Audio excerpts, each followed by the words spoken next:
இதுதான் இலங்கையில நடக்குது. எங்கட அடையாளங்கள் வேகமாக அழிக்கப்பட்டு கொண்டு வருகிறது. இந்த உண்மையை தமிழ் மக்கள் உணராவிட்டால் வெகு விரைவில் அடுத்த 10 ஆண்டுக்குள்ள இலங்கையில தமிழர்கள் வாழ்ந்ததற்கான தடயங்களே இல்லாமல் போகும். இன்றைக்கு உங்களுக்கு நீங்கள் வடிவ ஆராய்ஞ்சு பார்த்தா தெரியும். இன்றைக்கு காலியில தமிழர்கள் இருக்கிறோம், அனுராதபுரத்துல பல தமிழர்கள் இருக்கிறோம், குருநாகல்ல இருக்கிறோம். அவைக்கு தமிழ்ல கதைக்க தெரியும், எழுத தெரியாது. ஏனென்றால் அவர்கள் சிங்களவர்களாக மாற்றப்பட்டு விட்டார்கள். தமிழ்ல கதைப்பினம் ஆனால் எழுத மாட்டினோம். இதே நிலைமை யாழ்ப்பாணத்துக்கு வரப்போகுது. கிளிநொச்சி, வவுனியா, முல்லைத்தீவு, திருவோணமலை, மட்டக்களப்பு, அம்பாறைக்கு வரப்போகுது. இதை தடுக்கணும் என்று தான் நாங்கள் ரோட்டான் கத்தி கொண்டிருக்கிறோம்.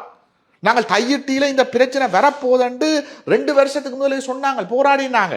ஆனால் எங்களுடைய போராட்டத்தை பலரும் கொச்சப்படுத்தினார்கள். 4 பேர் போராடினோம், அரசியலுக்காண்டி போராடினோம் என்று கொச்சப்படுத்தினார்கள். ஆனால் நேற்று என்ன நடந்திருக்கு? மத குரு தாக்கப்பட்டிருக்கிறார். இந்து மத குரு வேலன் சுவாமி.